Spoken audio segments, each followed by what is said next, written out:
So, nagbabalik na naman ng inyong vlogger's friend Ketralia. And for today's video, today is August 17, 2024. And first time namin pumunta ng mag-out of state. Punta kami ng Virginia para mag-celebrate ng birthday ni Ate B. Though ang birthday pa naman ni Ate B is sa 20 pa. Aagahan na namin since ngayon ang weekend. Ikaw, March pang birthday mo, Upi. So, ayun, samahan nyo kami sa aming journey papuntang Virginia, guys. So, 8 AM na. Ano ba? 8:17. So, ayun, tingnan natin kung ilang oras from North Carolina to Virginia. So, ayun, samahan nyo kami.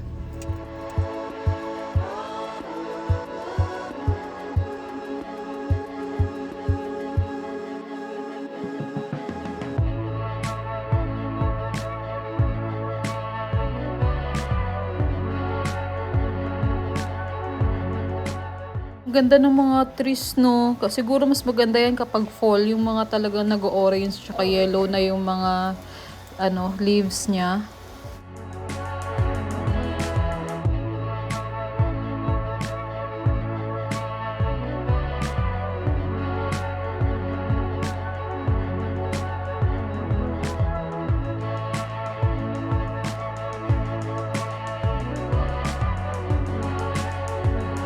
So, dito kami mag-breakfast sa Denny's. Yan.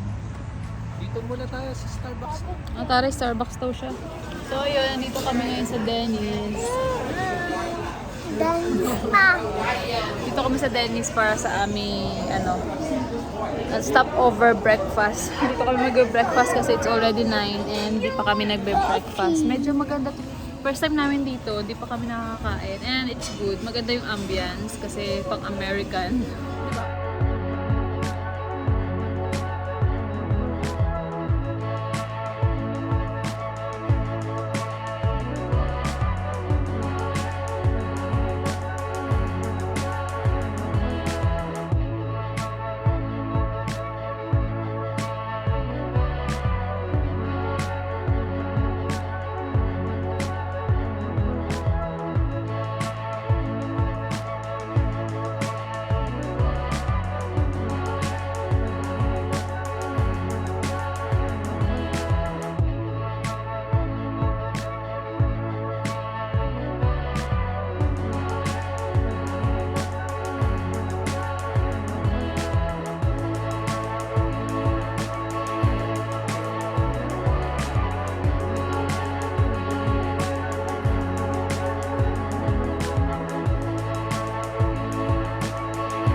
Ayan, sa Jollibee na kami nag-lunch.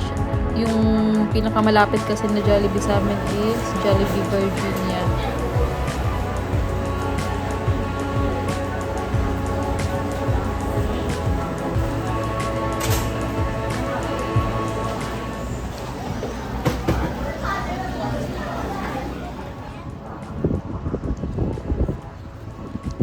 May mga take-out.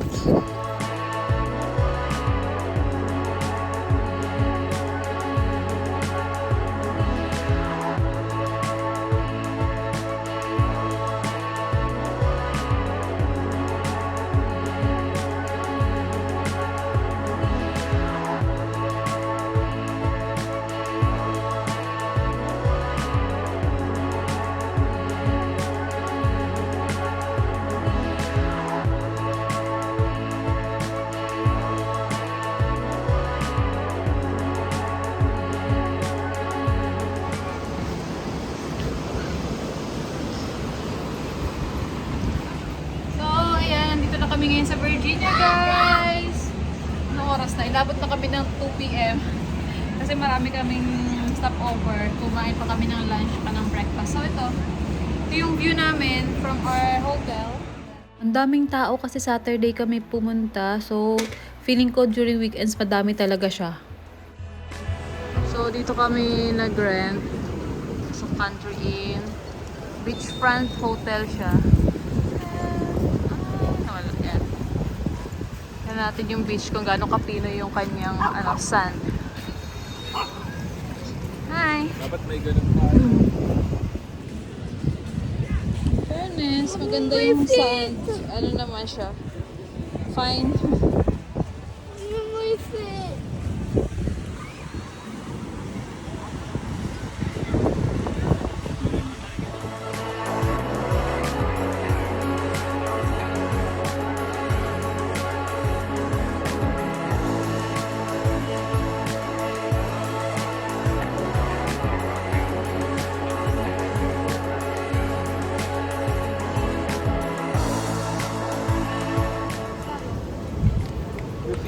tingin mo dyan? Maririnig mo ocean. Listen. Ano, maririnig mo ocean? Tagal pa 2 hours anak. Nag-rent kami ng bike para ma-tour namin yung buong Virginia Beach. Wow, para.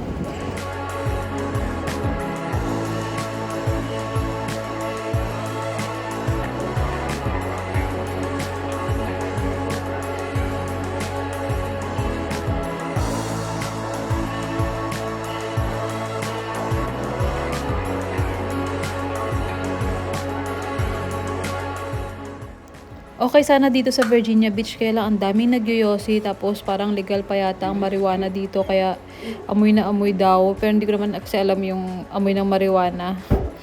Parang basta ang daming yosi na nagkalat.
Anong klase? Ang lamig dito. Ang lamig. Sobra.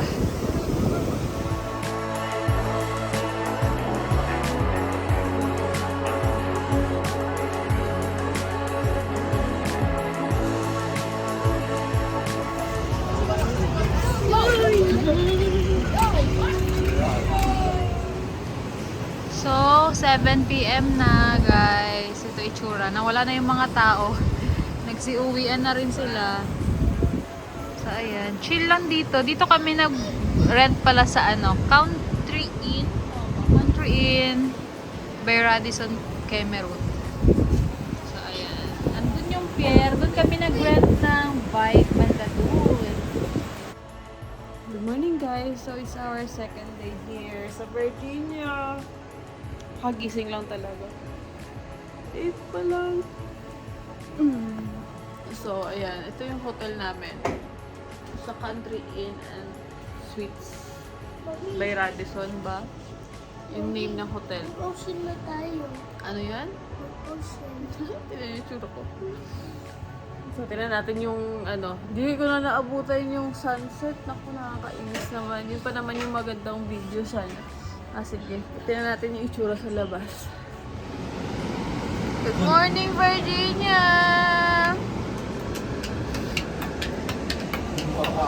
Mapakaawa na bumalik ito. Ang aga magising ni Lupi, sabihin niya, punta na tayo, mami, sa ocean. Ayan na nga yung ocean, oh. Tingnan mo, kinuha na niya talaga, oh. Kinuha na niya. Kinuha niya na tong ganito, oh. Yung bucket niya. Go na. Go.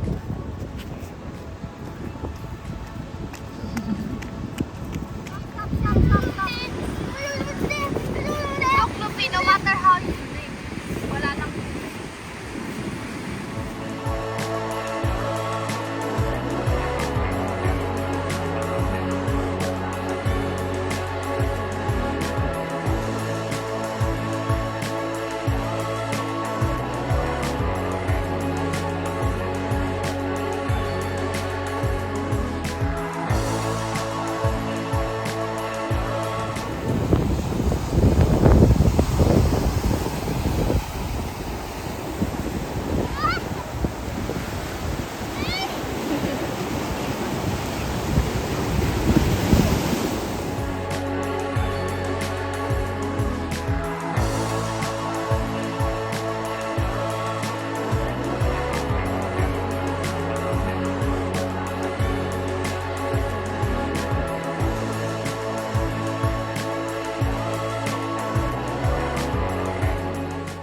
Second night, ayan si PJ. Ayan, natake ng high blood niya. Ang tanong, wala kami ditong dalang gamot at naiwan lahat sa bahay. So, ayan, search ko saan pwedeng bumili. Kaya kayo kung may mga, tawag doon? Kung may mga gamot kayo or, tawag doon sa gamot mo? Maintenance, dalhin nyo kapag pupunta kayo sa ibang lugar. Ayan, namumblema kami kung saan kami kukuha ng gamot niyang pang high blood. Ayan, last day na namin here. Uwi na kami mamaya. Medyo okay naman na si Daddy. Nakatulog naman siya ng maayos kagabi. May high blood pa siya? Wawa naman si Daddy. Kalimutan kasi namin yung gamot niya eh. Yan, kapag weekdays mukha talagang walang tao. Ayan, chill lang. Unlike nung weekends, grabe. Mga ganitong oras marami na. So, ayan. Thank you, Virginia! So, dyan na natapos ang aming Virginia Summer Getaway. Hindi ko alam kung kailan ito ma-upload at medyo every week lang ako nag-upload guys kasi hindi ko naman kaya na kung kailan lang ako sipakagin, doon lang ako mag-upload. So, ayun, lagi ako nag-upload ng 12 noon Eastern Daytime. Wow. Kasi feeling ko yun, parang 12 midnight ng Monday. Tama ba? Basta ganyan. 12 ng madaling araw naman sa Philippines yun. So, ayun lang guys. Thank you for watching sa mga bagong subscribers. Thank you po sa mga bagong subscribers. And say bye guys!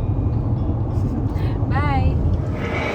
Siyempre, pag pa-uwi, Jollibee pa din. Mamimiss namin ang Jollibee dahil wala namang Jollibee sa North Carolina.